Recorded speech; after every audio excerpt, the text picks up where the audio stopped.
Jared, as always, we appreciate your time. Thanks for being with us. What a game on Sunday. From week 1 to week 2, what was the biggest improvement offensively you guys made in your eyes? Yeah, I think we talked about after week 1, we just communicated better and executed on the stuff that we practiced. We improved. We really did. We got better in those 3 days in practice and focused up a little bit, got more intentional on some of the details, and it showed up in the game. Can you give us a specific example where that communication improvement really paid off and maybe something that might look a lot easier than it actually was? I really think, in every single play up front from the O-line, and it's just reps with those guys. They're all great players, but just getting on the same page and feeling like they're gelling together and starting to, understand each other's calls and their movements and how they want to hit certain blocks. I think all that stuff came to fruition up front. I thought they played incredibly. I thought the pass protection was as good as I've ever played behind, and it's only looking up for those guys. They've done a great job, and it'll take another good week of practice to try to do it again. Is some of that easily explained away simply because you guys played at home and it's quiet for the offense to work? No. We should be able to communicate just as well on the road. It's not as easy on the road, but you should be able to do it just as well. The good teams do, at least. Could you see maybe the pep and the step of the young guys, the two guards that are getting their first taste of real action here, that Sunday was maybe a relief for them? Hey, we can do this at this level, that confidence was growing from week 1 to week 2? Yeah, I don't see it as a relief at all. I think both those guys know that they can play. They're both great players. All 5 of the guys are great players, and those 2 guys in particular, just with the limited reps they've had, and more and more opportunities, more and more reps. All that's great for them. So yeah, I think from week 1 to week 2, they both improved and they both looked great. They both looked more comfortable. They both looked more confident, like you said. And but they are confident players. There's not like they're not like looking for answers. They're both really good players, and it was good to see them play well. You said something earlier that I want to follow up on because it's quite a statement. You said the pass protection Sunday was as good as you've ever played behind. Is that really the case? I mean, sure. Because that's something to be said. Given how many sacks? Yeah, none. And I think I got hit once on a scramble. Yeah. That's pretty unheard of. So they were incredible. They were great. They held up all day, and those guys aren't a bad front over there. They got Getty, Jared, they got Montez Sweat, they got dudes over there who have been in the league for a long time who have gotten a ton of sacks, and I thought they did a great job. How would you describe your working relationship with Amon-Ra St. Brown?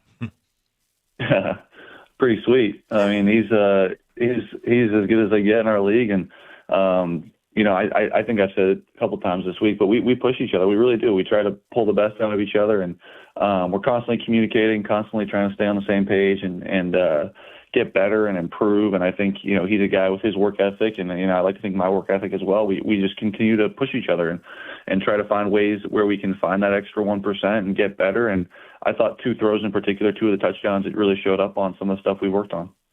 If you guys were to appear on a game show and it's you and it's Amon-Ra and it's your wife, and it's a test to see who knows you better, who is going to answer the questions more accurately about you, Jared Goff? Your wife, or Amon-Ra St. Brown?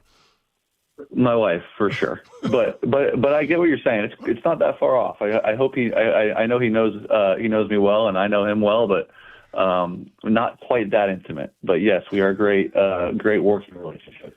500 yards in offense. You guys threw 52 points, and it's crazy to see how efficient you guys were in all aspects of the game, and specifically on the offense with the 5 touchdowns, the 300 yards, 177 yards rushing was really very, very impressive. And yet there's points left out on the field, weren't there? Yeah, I really did. I thought so. Certainly in the first half. I think that's something that we can improve on this week is points off of turnovers. Man, it's huge. Our defense got 3 there in the first half, I believe, and I think we only scored off of 1 of them and had 3 off another. And it's our job on offense when that things happen. When those things happen, we got to smell blood, man. We got to really turn it on right there on those first few plays. Just get that first down, get us into at least field goal range, and then try to score from there in the red zone. But yeah, certainly we need to turn that 7 out of what was possibly 21 into at least 14, 17, 20, 21 points.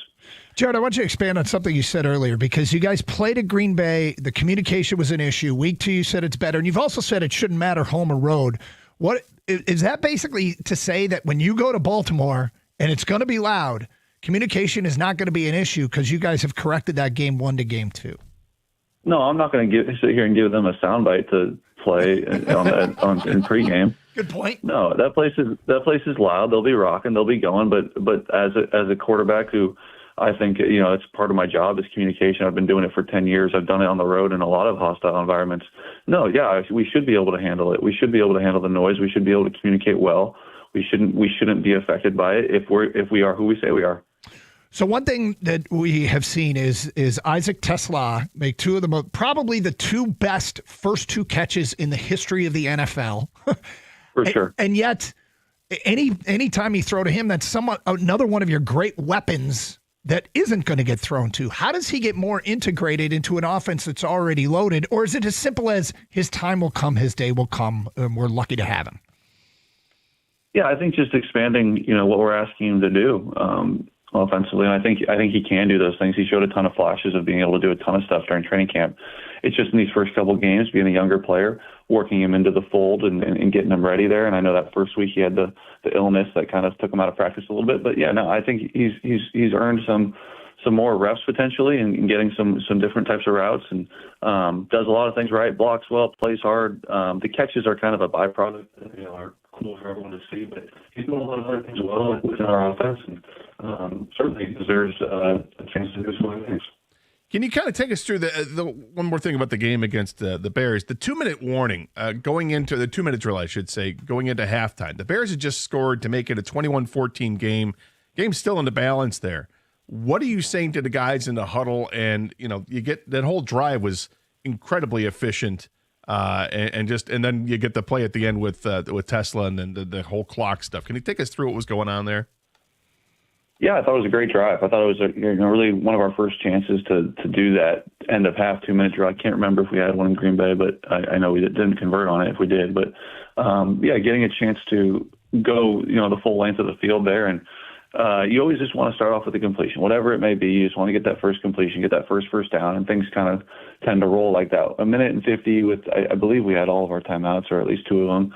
That's a lot of time, and so I knew that. We knew that on offense, and there was no one in a hurry to get down there. We knew we had plenty of time, and we're able to get down there, and Tesla makes the great catch for whatever it was, 20 or 30 yards, and the next play, throw it to Saint. Tell us about Baltimore's defense. How will they challenge you guys this week? Yeah, they're great. They're a great unit, man. They always have been, always will be, it seems, as long as those coaches are there, and those players, man, they've done a great job, obviously, for years, and we'll have our hands full. It'll be fun. It'll be Monday Night Football. Everyone will be watching. It'll be loud. It'll be ruckus. We'll have to be on our P's and Q's, and if we want to come out with a win, we're going to have to play well. You still have the advantage of the Lions fans taking over other team stadiums. Tell the fans how much that helps to have that much presence on the road. Yeah, it's fun, man. It really is. It really is cool. And even week 1, dude, I know we didn't play very well and we didn't win, but you could see it. You could see it pregame. You could feel the energy from our fans. You could see the sea of Honolulu blue there. And anytime that happens on the road, dude, it's so cool, and it's really certainly cool when we're winning, and potentially their fans are leaving and our fans start to get loud. That's where it's really fun. But yeah, it takes a lot of hard work to get to that point in the game. But it's fun to have our fans anywhere we go, and they travel well. I don't know if you tripped, if it was a twist the wrong way when you were jumping up in the air, or if the wall moved. What happened on that leap, and are you training to nail it the next time? Can we expect to see a montage video of Jared Goff training to land that leap into the Lions stands? Yeah, I think I'm going to retire from jumping in the crowd. I think that might be the last one for me. I think my technique's wrong. I don't think I push off of the top of the wall well enough. I think that's kind of the thing I'm missing. I'm just trying to jump in there, and you can't do that. So yeah, I think I'm going to retire from that for a little while. Maybe I'll bring it back one day, but for a little while, I'm going to stay in the stadium and feet on the grass. Last question for you, and I hate to do this to you, but we always like to follow up on what Cal is doing. Cal's 3-0 to start the season, which is awesome. What I'm curious to know is, can you pronounce the quarterback's name? Jaron. I believe it's Sagapulatelli, right? That's actually quite well. Yes, yes. Doug and I were trying to pronounce this during the break. I'm like, I don't know, man. He's a good player, man. Yeah, it's Jaron Kiawe Sagapuatelli, I believe. But I believe so. Yeah, I believe so. It is hard to say, but yeah, no, I call him Jaron. That's great. Jared, we appreciate the time as always, and we'll talk next week. You guys aren't going to ask me about the coordinators this week? No, I think. We can. Right. Yeah, I mean, this is a great Johnny Morton game. It's okay. It's okay. I was just wondering. I'm good. I'm good. Thanks, Jared. All right, thanks, guys. Better than Take good. care. Thanks. Jared Goff, 97 won the ticket. I had a Johnny Morton question. Did you? I did, but short on time. Yeah, we do have a coordinator topic we'll get to a little bit later on, but.